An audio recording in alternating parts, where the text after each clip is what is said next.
Hello guys, welcome to my channel. So today I've came up with an amazing problem that has to do with a non-ideal pulley system. So let us see what the problem says. A light inextensible string wound over a cylindrical fixed horizontal steel rod as shown. As you can see, here is the figure.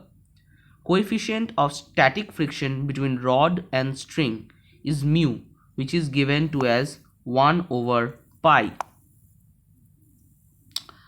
Two blocks of masses m1 and m2 are connected to two ends of string as shown.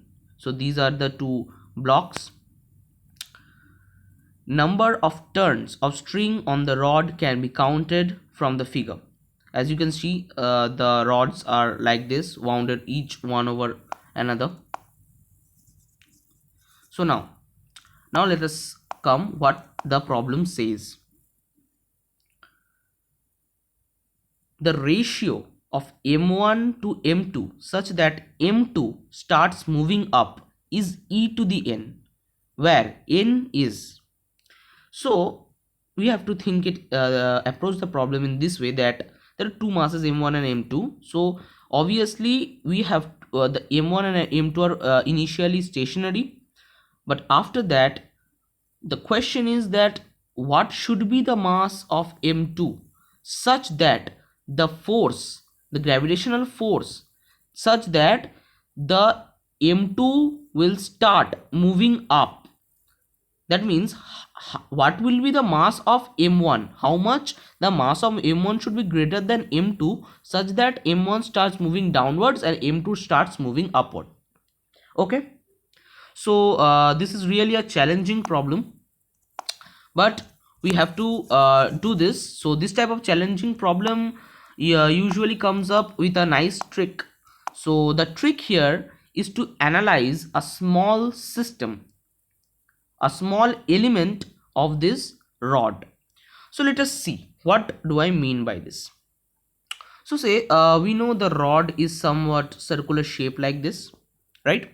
Now, and the string is wound up somewhat like this. Now what I need to do is take a small element of this part. So we subtend an angle, someone's a very small angle of d theta at the center of the rod. Okay, so now let us see.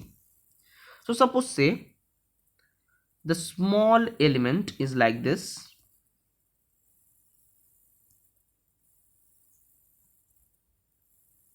The angle here is d theta. Okay, now the tension on this side of the string, there are two tensions on this side. So let this tension be T and this tension be T plus a small amount of tension, that is dt. So if this is tension T and this is tension T plus dt, I have to first determine the frictional force that is being applied on the inextensible string. So how can we find that? For frictional force, we need to find out the normal reaction force. So our main aim here is it to find the normal reaction force. So what will be the normal reaction force? So if I draw a perpendicular like this, and if I join these two tensions figures, so you can see that this angles becomes d theta by 2 and this angles also becomes d theta by 2. Okay, now if this is d theta by 2, this will be what? 90 minus d theta by 2, right? Now if this is t, so what will be the component of t on this perpendicular side? It will be t cos of 90 minus d theta by 2, that is equals to t sine d theta by 2.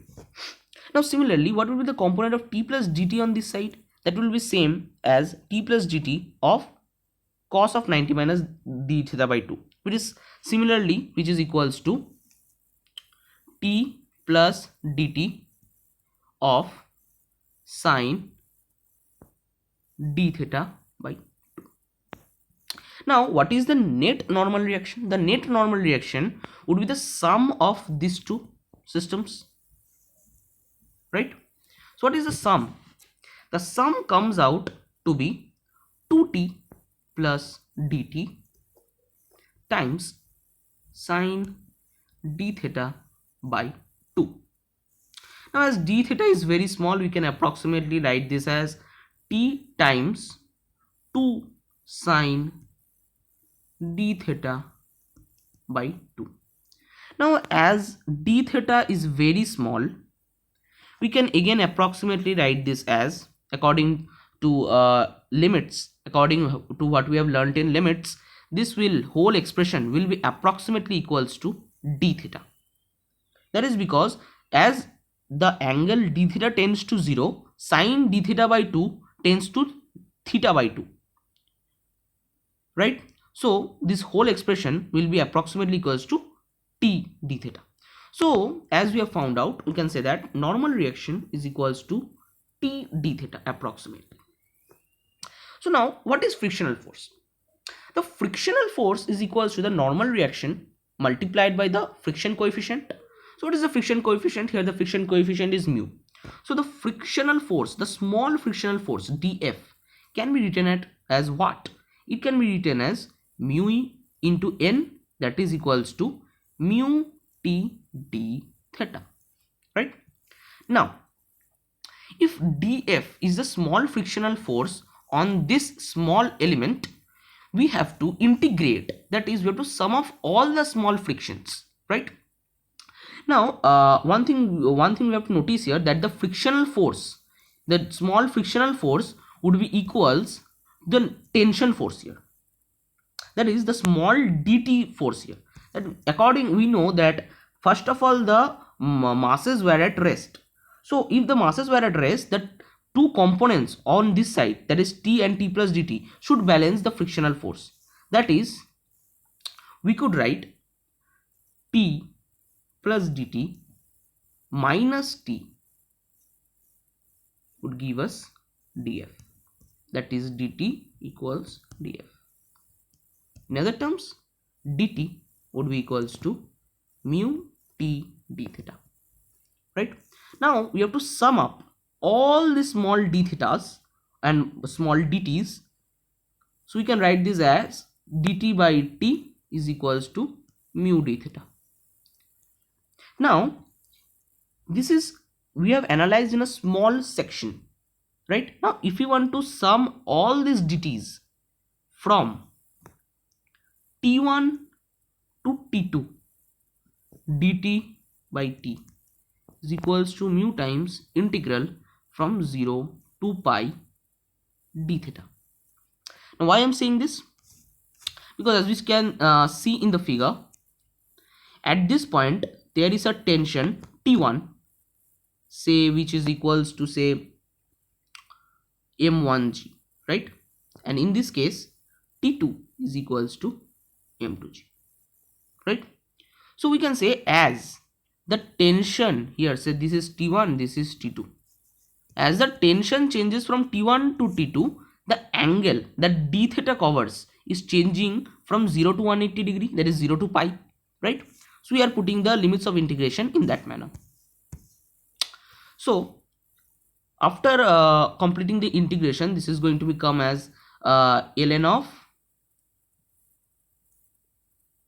T2 by T1, and this is going to be coming as u pi, right? But one thing we have to notice, that this pi is only valid for a single rotation, that is for a single part of only a single rotation. But we can see the number of rotations here, what is what, 1 rotation, 2 rotation, 3 rotation, there are consecutively 5 rotations here, there are consecutively 5 rotations here. So what we are going to do is, we are going to multiply this part by 5. That means the limit, it should go from 0 to 5 pi. right? Now what is T1 and what is T2?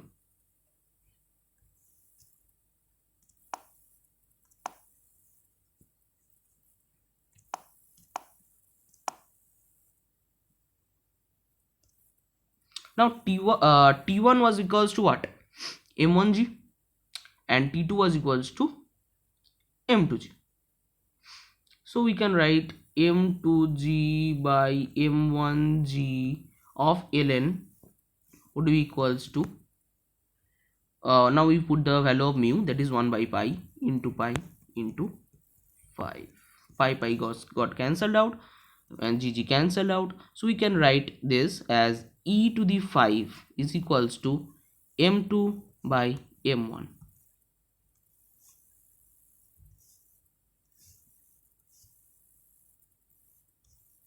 right?